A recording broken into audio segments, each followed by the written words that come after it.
Hello and welcome to Wrestling and Everything Coast to Coast. With this time only with your hosts, Buddy Sotelo Esquire and wrestling's premier photographer, Dr. Mike Lano. So it's a holiday edition. Yes, it's as Lou Rawls used to sing, just the two of us. We can make it if we try, just the two of us, you and I. But that doesn't mean we don't have a million things to talk about. We do have a lot of things that have happened. In fact, it's been a little while because we always have guests that we just kind of do a wrestling wrap-up, especially because here it is, we're getting towards the end of the year. You know, we can think about some of the things that have occurred during this year and talk about some of that and talk about some of the more recent things that have occurred in wrestling. One of the bigger news. Football, too. Football, I was just... Absolutely. You and I talked about the 49ers, smooth sailing yet again. The Rams, Chargers in SoCal faltering. And the Eagles losing. The Eagles losing to Dallas was a big deal. And Dallas really much spanked them. And after being 10-1, they're now 10-3. And the, unstoppable machine that was the Eagles now looks very stoppable. And the Niners are the ones that look unstoppable. At least once you get past the first quarter. Philly, those Eagles fans, if they have to be beaten, I'm sure they hate Dallas, quote unquote, America's team. So I know they don't love us either. They don't love the 49ers much either. I'll tell you that much. It goes back to the Dwight Clark thing. What year? Was that 89 or 79? Excuse me, 79 or 81? What year was that? It was 79. 79. Dallas doesn't led like us. to many years of greatness with obviously Montana and that crew. I don't know if you were there, but as you know, like any victory parade in the Bay Area, I had to be at. So that very first Super Bowl victory parade that went from the Financial to City Hall, down Market Street with then Mayor Feinstein with Bill Walsh riding with her. I've got pictures of that. And those were just great memories. It was like every sports team. And then we had the Giants, every other year, 3 times World Series for the first time. And yeah, I don't think that's happening now that Ohtani signs with Los Angeles. That boo to you folks down in LA. $700 million. They already have a superstar team. I'm sure the quote unquote, they're always going to be the Anaheim Angels to me, not this stupid LA dash city of. They're not. We're close to LA. They're in Orange County, which is a separate county. Almost, but not quite as large as Los Angeles County. Although the same thing can be said for the 49ers. They're in a different county as well. Yes. They're all the way in Santa Clara. But nobody cares about the city of Santa Clara. They're going to change the name of the Niners to the Santa Clara 49ers. I don't think in our lifetime. Hopefully. No. It's too big of a logo and it's too well recognized, internationally. But let me ask you about the 49ers, and I'll give you some air. I know you probably went to your share of Candlestick Niners games. My uncle had season's tickets. Vine Vide Vici buttons. We all had those buttons. Yeah, that Craw to Candlestick. That was not something for Niners games. That's for the Giants. If you stayed in for an extra innings game in Candlestick at night. Windy, cold, freezing. Yeah, they would hand out those Craw to Candlestick buttons because I wore those to Niner games too because that was in winter time. That was even colder. But no, Niner games tended to be all right because they were in the afternoon and it wasn't too bad. I went to a lot of 49 games. Yeah, you're talking about Giants night. Yeah, right. Giants night games at Candlestick were about as cold as anything you could get because the wind would reflect off of that mountain that Candlestick was built next to, and it would do a direct, and the wind would come right from the bay, and it would just jackknife right into the stadium and freeze everyone to death, and there'd be mini tornadoes of frozen wind and wrappers and papers and all that would happen in the stadium. And there's video of it. I remember once me and my brother went to the green doors that separated the concession stand from where you would go in, and both my brother and I leaned as hard as we could against the door, and the wind wouldn't let us walk through. We had to get an usher to help us push the doors open so that we could get back into the stadium because the wind was so hard. I've talked about her often, the fabulous Moolah of roller derby. She skated as a heel skater, a red shirt, and Calvello. She was my co-host for a number of years on my Canvas Cavity TV show. But she worked there because when the son of the owner who created global roller derby, that was Leo Seltzer's son, Jerry Seltzer, who was a Bay Area native, super wealthy guy. He closed up roller derby, claiming that he was losing too much money, December 73. And then, of course, he went on, he created or co-created and owned Bass Tickets. He made $1 billion. That then turned into Ticketmaster. But Calvello said he pulled the plug and they all lost their income. That was the only job they had. So she had to accept a few years later, after she went down to the similar league, the more show-busy LA T-Birds Roller Games League. When that fizzled, eventually, she had to work as a ticket taker at Candlestick for Niner and Giants games, and to get health insurance, which she eventually needed. She got cancer of the eye, which killed her. Very sweet, great lady. But did you ever see her there? Did you know that this legend of roller derby was? No, I mean, you're talking 73, and keep in mind I was born in. That was later on. She was doing it in the 80s through maybe 91, 92. But keep that in mind too. That from 84 to 90, I was or 85 to 90, I lived in San Diego. Okay. So I that's where I went to school, is UC San Diego. And then I lived in Sacramento from 90 to 98. So there was a time that's why I missed all the 49er parades.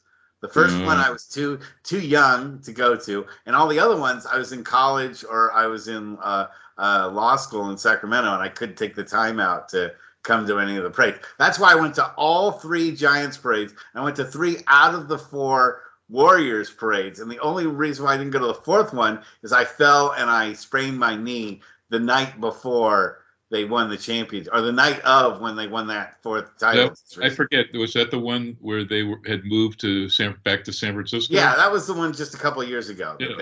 That's nice for me because when they had the hot streak, and then they just got, I don't want to say destroyed by the Toronto Raptors, but what the F happened to that team? That team didn't repeat, and their core players they went for the third time, their 3rd championship in a row, and that's when both Durant and Klay Thompson got hurt within 2 games. I'm talking about but I'm talking about the Toronto team. First, I think for a basketball team in the NBA outside of the U.S. Kawhi Leonard left. That's why they another dude left. One guy went to the Lakers. The other guy, I think, went to the Clippers. The Clippers. How LA is stealing players. Both San Diego, NBA, and NFL. Yes.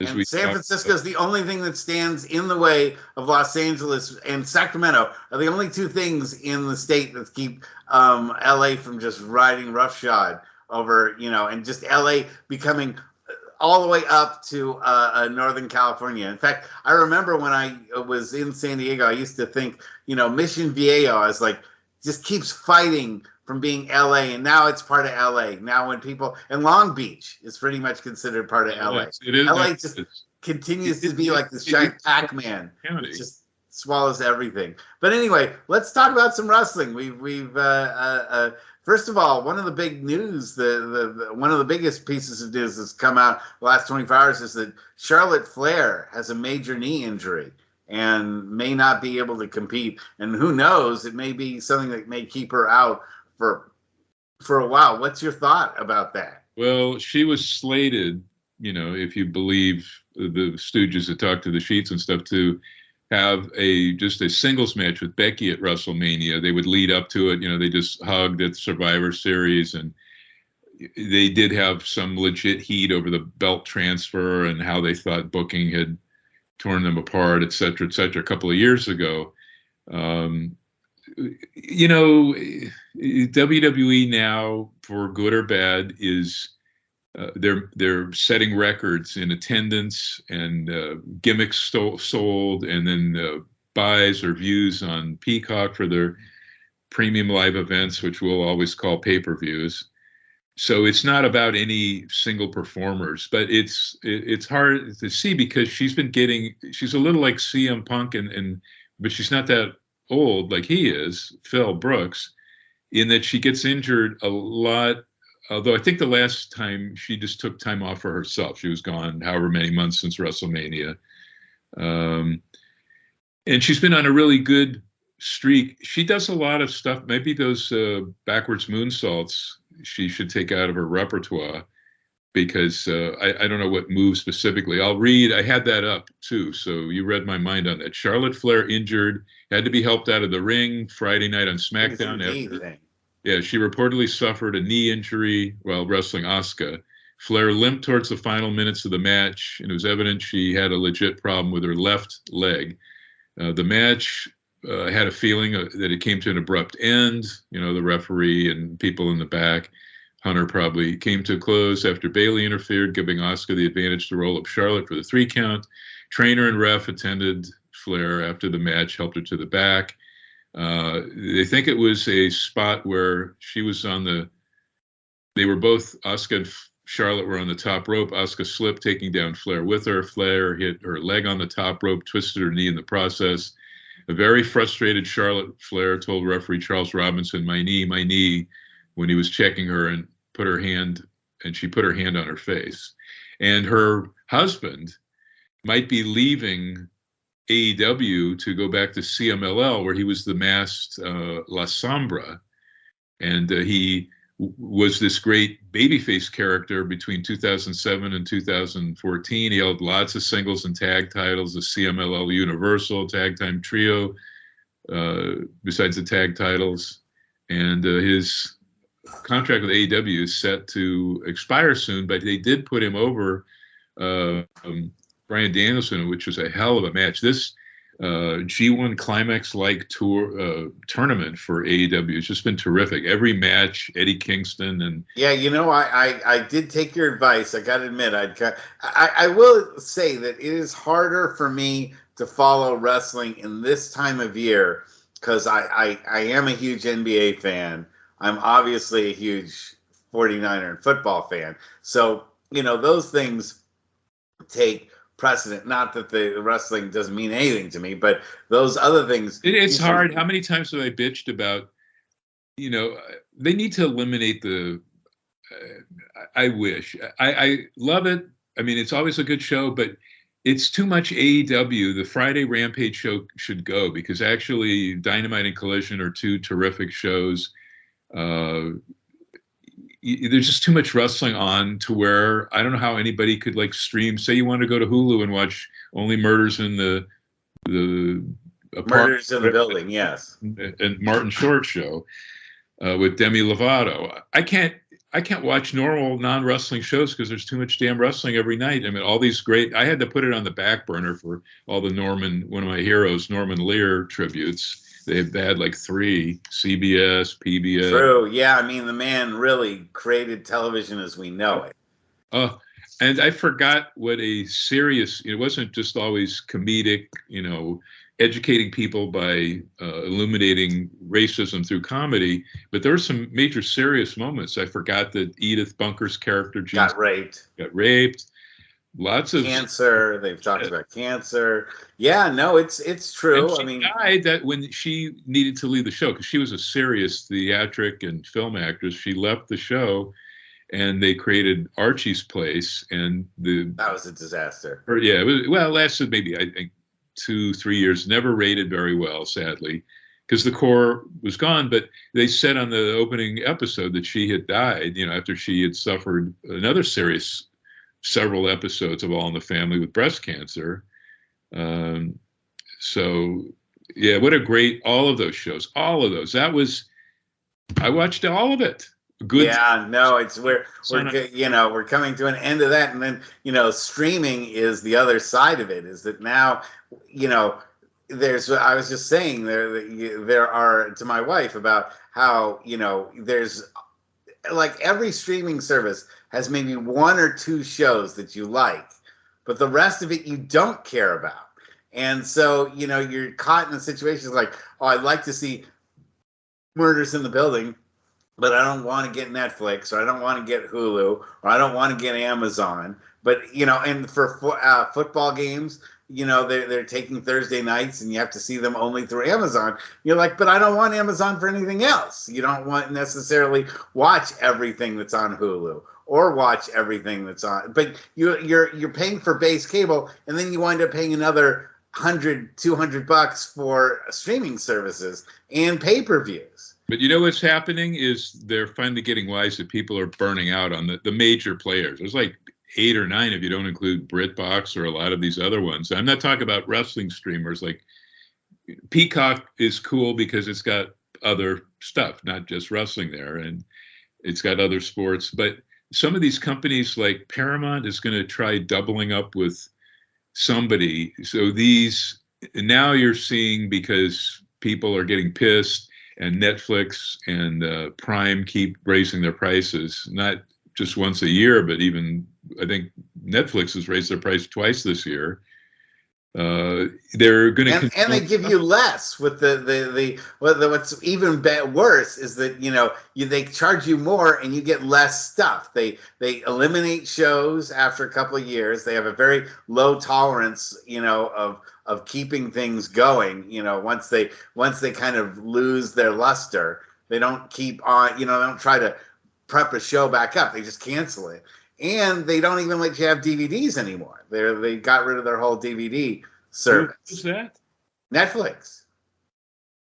Oh yeah, the DVD aspect. Yeah, but that would be good, because at least if you didn't feel like signing up for Netflix, you could buy, or wherever you could find something to rent, but you could at least buy Netflix shows, like the whole seasons, 4 seasons worth of some Netflix show, primo show.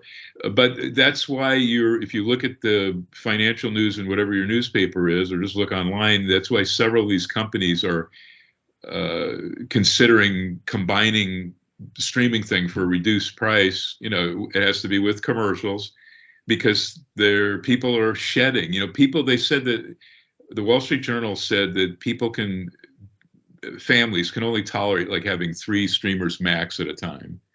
So like I'm trying right now, I've got 3 months of Hulu for 99 cents, 3 months of Disney for, I think, $1.99. And every so often you can get, once or twice a year, you can get at least a free month of Amazon Prime. But I've never had Netflix. I did watch some very cool shows at a friend's house who had it. But yeah, like they only have a couple of things. I don't know what the solution is, but it's almost like with all of these streaming channels, it's like the earliest days of cable. So, yeah, or phone services. And I have satellite, and I love them both. I'm too occupied with all of that shit. And the wrestling, like when they had, a couple of weeks ago, they had to move AEW Collision off Saturday. So there was 4 hours of wrestling on Friday, which is pretty rough. And then when they have Dark Side of the Ring, I know I've told you many times, when that's on, you've got 2 hours NXT, you've got 2 hours of Dark Side, and then for a while there, MLW had 1 hour to 2 hours, all on Tuesday. So 5 to 6 hours just on one night. And it's like that every night of the week. Sunday nights, you got like a break, but pretty soon A&E cable network is going to come back with their block of 3 different wrestling documentaries. Yeah, and then the documentaries on different wrestlers and stuff like that. Yeah, it really does. It's too much of a good thing. I mean, if you said this to me when I was a younger kid, and how much I lived for the 1 hour of wrestling that I could get a week, superstars, on Saturday nights, and sometimes you would have loved it if you had MSG cable and you could see Monday nights. They would broadcast. This is in late 70s, early 80s. The Tri-WF, or by then the 80s it was WWF, at Madison Square Garden. They would have the whole show with just maybe Monsoon and somebody else, maybe Pat Patterson. Well, because of where I lived in Tiburon, we had, because of the hills in Tiburon, we had terrible TV reception. We only got like 3 or 4 channels. So Tiburon was one of the earlier towns in all of the Bay Area to have cable rolled out. And so we actually had cable in our house in the early 80s, which was really unheard of. For, you know, what wrestling could you get back then besides the stuff that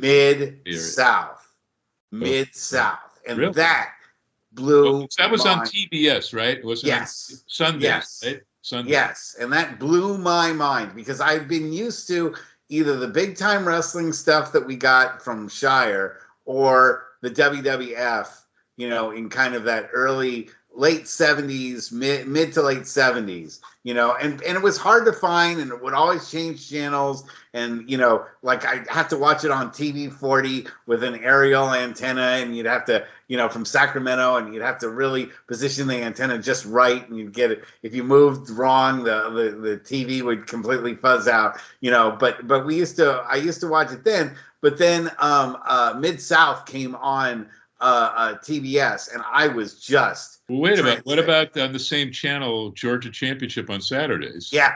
Then they started bringing Georgia Championship wrestling, and the TBS had the NWA stuff happen. And I mean, that was so different, the kind of wrestling that was going on in the South versus what we were getting from Shire and the standard stuff from the Bay Area. Was just, and the stuff from the WWF. Chance to see the Paphos ICW, which I think was on TV. No, that was not. The only time I saw ICW was one time when I went to Florida, and my grandmother had cable, and we got to see ICW and Florida Championship Wrestling when it was on the Florida TV stuff. What did you think of that? Because that was, at least the Florida stuff, before Eddie Graham committed suicide, they hadn't gone full tilt. Well, maybe they did. It depends on the year, you know, like 82, 83. I'm sure they were in the full devil worship Kevin Sullivan stuff. But yeah. I think even better. Well, it's funny you say that. The big feud that was going on when I was there was Wahoo McDaniel facing this young upstart named Lex Luger. And he was just starting out. That was like his very first couple matches. And we got to see those. And I begged my grandmother to let us go see the matches, but they were all the way like at the other part of Florida. Like we were all the way down in the southern tip, and it was somewhere in like the Panhandle, like over by Jacksonville or whatever. So it would have been an impossible drive to make it. You ever got to see live wrestling in other states? You know, I have never done it. I've only seen wrestling in California. How many times have I said this? It was every territory was like super unique, from the refs to the timekeepers to the ring announcers to the fans, obviously the wrestling, the promoters. It was. My bucket list was traveling everywhere.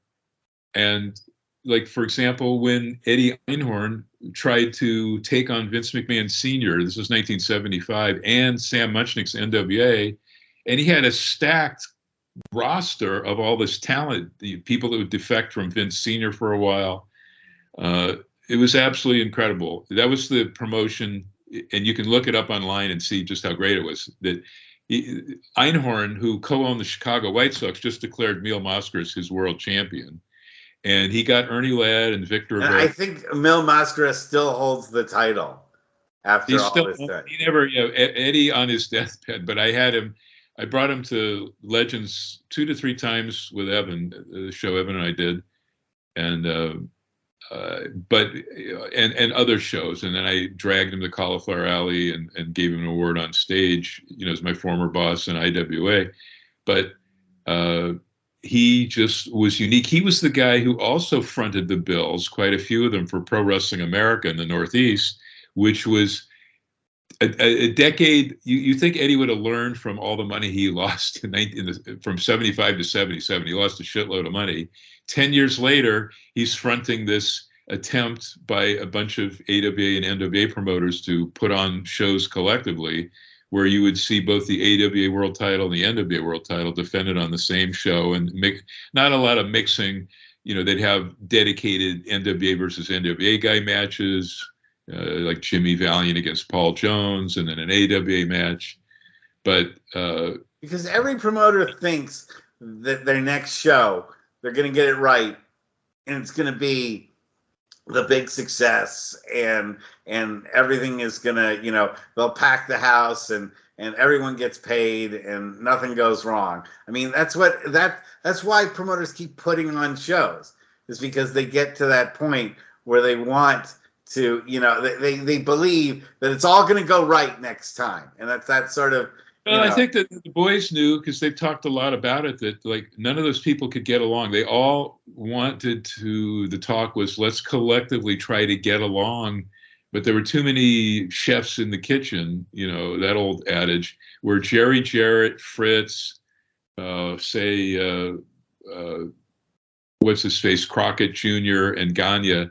They all wanted to call the shots, and including Bill Watts too. They all, so Bill Watts. We've seen that here in the Bay Area. We saw that here with Kirk White and Roland, that they could never really coexist. They, you remember they had two forces. Wars. They had APW versus BTW twice, and it failed. Not through. Roland tried his best. Kirk was just lazy.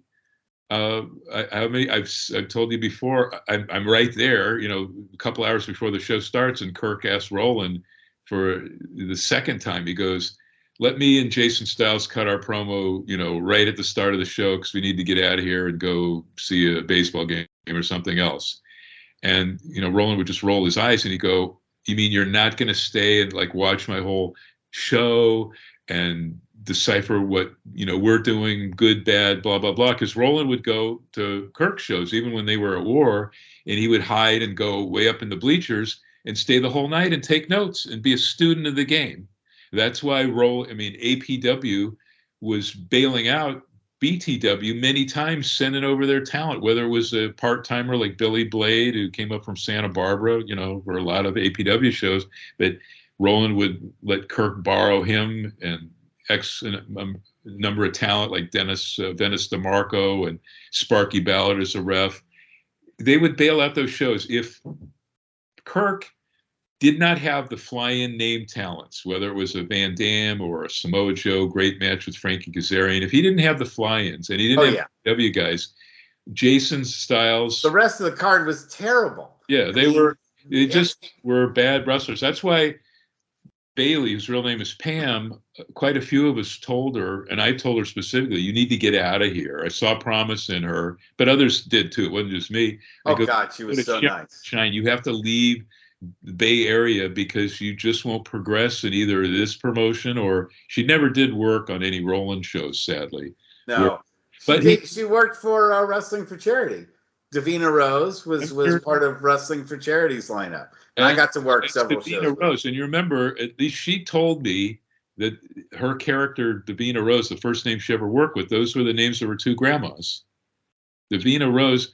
But to Kirk's credit, he did bring in, by that time, cheerleader Melissa Anderson had, left when APW kind of was torn apart. She and Dedrich left, and she did come in as her Reisha Saeed character and worked against Davina.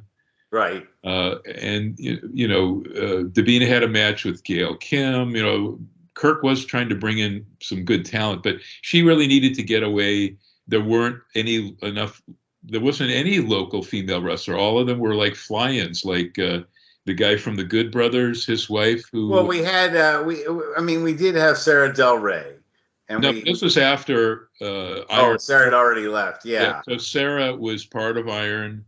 I don't know why Melissa didn't go. They kind of stayed, but they eventually left. They kind of stayed. L.A. was a bigger market for her, and well, that's where she came from. She came from Rick Bassman's. I forget the name of that promotion out of Irvine. Well, the Ballards. She was manager of the Ballards. She was one of the Ballards before she got with Dedrich.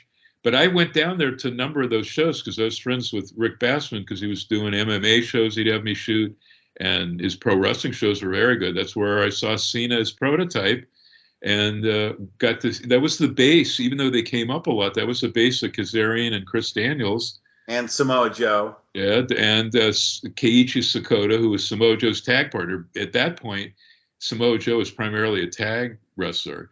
And he, in his first year, he was green. And I go, God, he's, for a big guy who looks impressive, there was a lot of light and stuff in his punches and stuff. Who would, he really, I think him following the advice that some of us were given, Pam Bailey, to get out of California, he went to Ring of Honor, and man, this I'm talking before he went to TNA, before returning back to Ring of Honor. He was, that really transformed his game and made him a super credible badass and one of the greatest wrestlers in the world. Anything Samoa Joe does now, whether it's his promos, you believe, his matches, you believe. But back then, early on, and this was well prior to King of the Indies, seeing Samoa Joe down there and then coming up, I go, oh, I don't know about this guy. But I was glad. One of my great, moments of honor was having him do a dive out on me and Boom Boom Kamini, the late Boom Boom Kamini. Boom Boom. I say this a lot because I was, before you came about in APW, Roland would take us all out for a Christmas dinner. This is prior to 2000. This was like 97, 98. And then they had those organized Christmas potlucks where everybody brought something in the parking lot of APW, right off Winton, off the 880 freeway. In the business, what was that? It was like a weird business park area. You go beyond Toys R Us, where I always made the stop to see what WWF figures, etc., were in there. And then you drive way down to the business park district, which was like a nothing happening place. But you get there, sometimes if I got there late after the booking meetings and it was dark, you'd see, bright lights everywhere. And that was the APW garage that I sadly miss. It was home for a lot of us. And it was a very strange place, but definitely a place that, ate up a lot of my hours too, when I would drive all the way out from Marin to go check them out. But anyway, let's talk about a couple other wrestling stories. One also, we were talking about Charlotte Flair, but Ric Flair got in a lot of trouble with his, it wasn't on TV, but he did an unscripted take, a promo over, I guess it was for Impact, or was it for, I think it was for TNA, I think. Yeah. And he was talking about, how he's still going to go after, younger ladies and that, he basically still like pushing his limousine riding SOB, married to Wendy, Miss Fifi, who's a good friend of mine, Fifi the maid, her real name's Wendy, and they had split, and she went back to him, and because she really helped nurse him back to health. She was sort of, in her way, a Diamond Dallas Page getting Rick cleaned up because he nearly died. So this was recent? Yeah, maybe like about like earlier this month, and he just, they had to pull the make sure the promo didn't get on air, and that there's a level of apology from Ric Flair, but not really that much of one. He's more mad that people were mad than he is that, trying to reflect on what he was saying. And it's more of this, and I know Nature Boy is the Nature Boy and will be the Nature Boy, even though he's nearly 80 years old. He's different when you get around him. Like, every time I see Tony Jones, even on this show, last time I brought him, I think we've had him on the show twice. Yeah. No, once, but but he always talks about me dragging him along with me to have dinner with Flair, and Flair buying us, paying for our meal and wine and blah, blah, blah. But he is different when you're around him, away from fans. We were at a different, not the Wrestlers Hotel and shit. And he is different. Or I rode just only once with him, and it wasn't Wendy. It was so many wives. he's been through, and I've met them all and taken pictures of him with all of them, including Wendy. But he, even in a limo going to a show from the hotel, is quieter, and he's not like that. So was he aware that he was being filmed, or Oh yeah. No, he was in the middle of the ring doing the promo. Oh, Yeah. And are it you just sure maybe it wasn't for what's his face's NWA Billy Corgan's? no, it was. I think it was for Impact. I believe it was for Impact. But you set up a ring. He signed last, it's probably 5 weeks ago, whatever it was, with Tony Khan and AEW. So if he did something like that, I don't know if he's in breach or if he got permission, but it's not a good look, I guess. No, and he just, again, we're just in this era with the Me Too stuff that, he just can't. And now that he's like, basically a grandfather and looking at some point in time being a great grandfather, he's not that far away from that, I don't know if he's going to make it, because there's a guy from when he first started aging, when all the alcohol, etc., caught up with him during the Shawn Michaels retirement thing, with him retiring to Shawn. Boom, it was like all those years of bleaching his hair. He had that, the big bald spot in the back that pained me to see. And his facially, he aged quicker in just a few years' time to where he looks now versus then where he kind of still looked like Flair.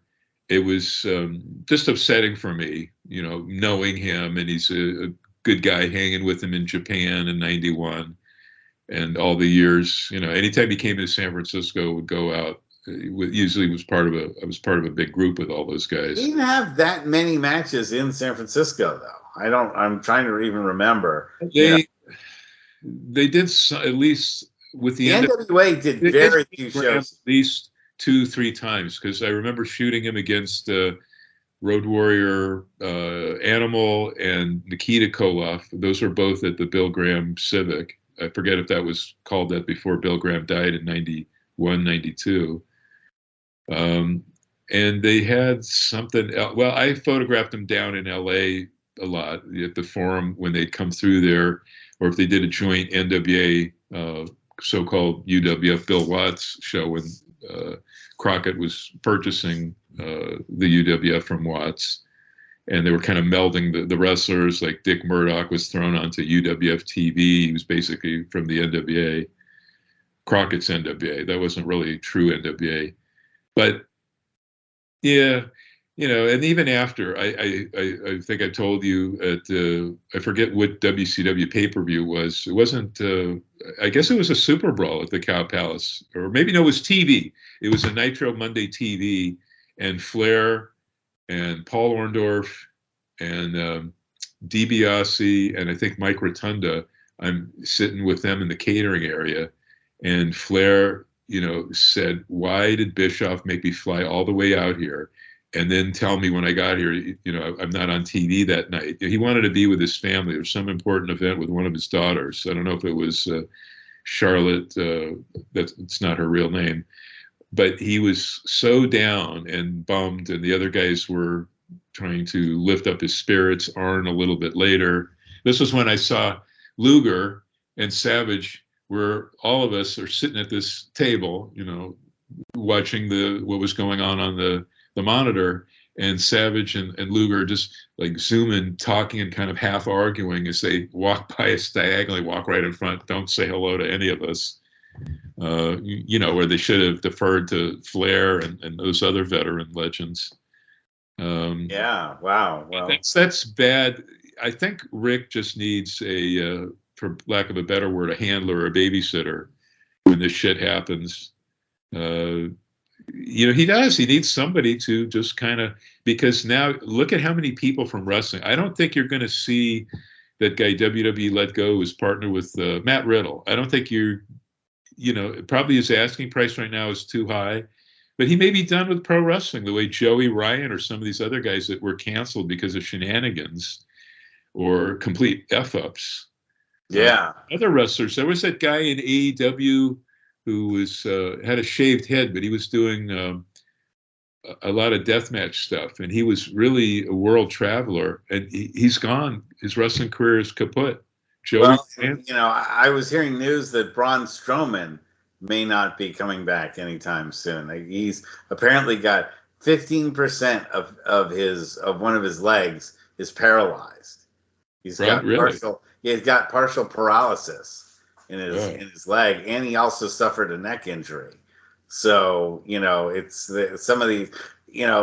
I think that especially because we're in this era now where everything is so high spot oriented, the burn through on some of these wrestlers, and the fact. Did you watch the Bryan Danielson Andrade match? Because Danielson, there were no high spots really, very few if any. It was a mat and chain, pretty much in the ring for most of it, where if he got legit injured, the eye patch came off. But that's kind of the antidote, is having a Bryan Danielson do mat and chain and say, you don't need to do a billion super kicks and all the other shit that they do that is meaningless now, because those used to be finishers. Shawn Michaels. I know, and unfortunately, I watched the lucha the two lucha tag guys in the on the recent. Yeah, I know what you're talking about. Yeah, and they just, the amount of super kicks in that match, there were like 30 of them, and it really does. It's become such an unimaginative move that Shawn Michaels used to. All it is a guy slapping his hip. That's what Bubba Ray does. So you're just slapping a guy, and you're doing a mock kick, and you're slapping your hip, and like Stan Hansen one clothesline, pin the dude. When was the last time you saw anybody get pinned after a clothesline? It's just a mere transition move, which is crazy because guys today would be no different than guys. Oh, I look back on Ivan Putski and the Polish Hammer. That was not much of a finisher. And I'm thinking, trying to sell that today as like, a finishing move. He was so successful with that Polish Hammer. It was estimated that at one Backlund point with the chicken wing, even before his heel run. I mean, this was when he was still champion, and a lot of people diss on him. He was a great champion. Vince Senior, got Backlund from Munchnick, who said, put the strap on Backlund, and Backlund was completely different than San Martino Morales for babyface champion, but he had 5 some odd years, and now WWE is trying to screw around with that. They refused to acknowledge him dropping the strap without permission to Inoki in whatever year it was, 81 in Japan. And now they did it so Roman could eclipse that record. So they're claiming that Backlund didn't have a continuous 5-year run. So this stupid run with a guy who does not defend the title at all. I think he's had 3 to 5 title defenses this year, never on TV. So whatever you want to say about Bruno's 10, 11-year initial, followed by the 3-year run from, 4-year, because he won the strap December 10th of 73 for the second time against Stasiak at Madison Square Garden. I mean, Hulk Hogan was known as a light fighting champion. I mean, he's still working, at house shows, even though he didn't really know. It's like double the matches. Double the matches. So even Hogan was wrestling far more than Reigns. And I don't buy that stuff. Oh, we want to keep him special. No, he's not on TV. And he's not hardly defending the title, so you can't even talk about his record of X amount. Well, he's on TV, but doing promos. But their thing for decades was mandatory title defense at least once every 30 days. And there are many months that go by without a title defense from him. So it's like they're bending their own fake set of mock rules to make Roman Reigns, they want him in that number 2 or 3 slot. No one's going to eclipse Bruno's at all, whatever you want to say. And he was sometimes working 8, 9 matches. That's the big deal, is that he would be working 8 or 9 matches a month versus, and racked up literally thousands of matches in holding that title versus Roman Reigns, who's going to wind up maybe under 100 matches, for while holding his The title. total for Yeah. the three years or.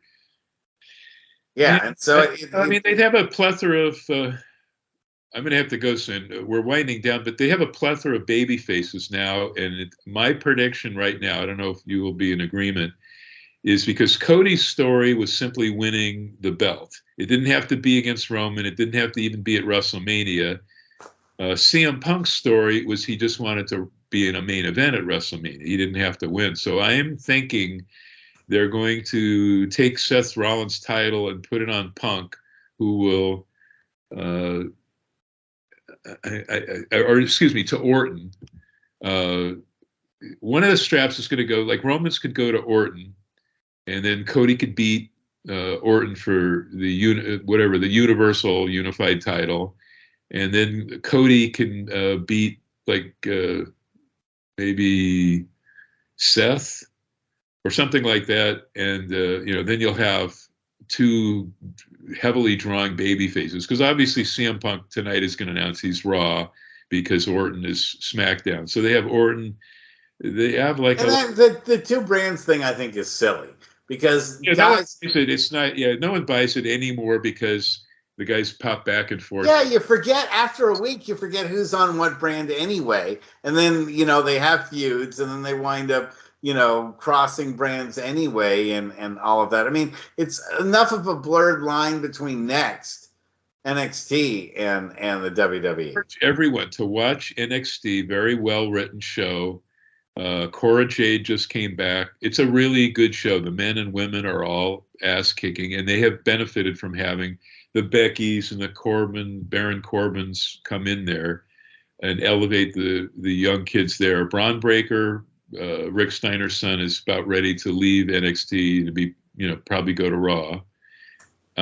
Very good shows. All the shows are great. That's what makes it hard, because I don't want to miss. So I'm missing out on a lot of other shows because I have to watch each of the shows and blog about them. The one I could give up is Raw on Mondays or fast forward. It's terrible. It's terrible. NXT Tuesdays is awesome. Wednesday, any of the AEW, I really have to say, they're all great shows. Thursdays is a great block, 2 good hours of Impact, and then a New Japan show.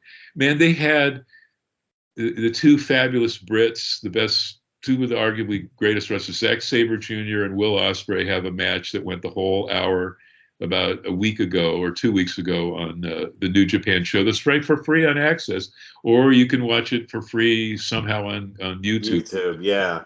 And then before you go, I want to get your thought about the upcoming Von Erich movie. I think it's going to be great. It was weird that Meltzer was trashing it about 5 months ago and saying, most people say this stage or the early screening of it, not good. But it looks just like, when I was watching for the very first time. It wasn't live, but it was a few days old. The 3 Von Erich kids against the 3 Freebirds. That scene. And they do omit, I think Mike Von Erich isn't in it, so they don't cover the full basis of the tragedies. But they have a stellar cast. And I can't wait. I don't want to see it in a theater because, COVID is getting bad again. But I do want to see it as soon as I can buy it online and watch it. I'm kind of jazzed about it, But then I went, X amount of times in the 70s, starting in 75 to Dallas. And then 77 went there, quite a bit to shoot, and saw them in St. Louis as well. This is Kevin, Kerry, and David. And I'm jazzed, and I hope it does well. I don't know if non-wrestling people are going to be interested, but they're doing well in putting ads for it on WWE, AEW, even Impact programming, which is Saturday, when they had NXT, WWE's pay-per-view going against Impact's pay-per-view, going against free, incredible 2 hours of Collision, AEW. But they ran the ads for Iron Claw on there. Are you jazzed? Are you going to go see it? Yeah, I probably won't see it in the theater. I haven't seen. Last thing I saw in the theater was Barbie, so I haven't. And that's on for those of you who want to finally see it. I'm going to finally get to see it with my wife. Saturday, it debuts on HBO. I will say that there's some visuals about Barbie that probably were more impactful in the theater than they would be on just your regular television. So and it was interesting to see something with an audience, because I hadn't seen a movie with an audience, and to get an audience reaction to jokes they have and things like smarter that. audience members in Northern California versus Southern California. You put on a mask and be smart. If they were sick, hopefully they wouldn't Well, there go. was nobody in the theater. It was one of those things where, you could sit in your own row, basically. So Oh, you nice. didn't have to worry about, being jammed in. We waited long enough to see it that, that the crowds had But the dissipated. director, Greta Gerwig, is a genius. I followed her career well prior to this. She did smaller films, always liked her. And then she did something directorial wise. And I mean, that was the movie of the year. It was like the Taylor Swift of movies for 2023, making first time a female director's ever made way over $1 billion. Yeah. So looking forward to it, even though my wife still has, she's a little bit older than me. She had the very first Barbie. So it's out of the case, but she has it's out of the box, but she has Still worth a lot. this Yeah. year's Barbie thing came out. It's worth thousands of dollars. And Wow. Yeah. And it's not in our house. It's in storage. Locked up. as we were saying, we got to go raid your storage area sometime in Alameda. Oh, that's not where it is. She has a storage area elsewhere. No, I'm saying, but we need to raid your storage area in Alameda and take footage of all the cool stuff that you have in there and put it on the show sometime. But anyway, I really appreciate you doing the show today. Normally we have it up last night, but a day later, I think It's less than it's less than 24 hours. They'll be fine. But, I want to say, love to the Niners. Warriors too, even though they broke my heart and left Oakland.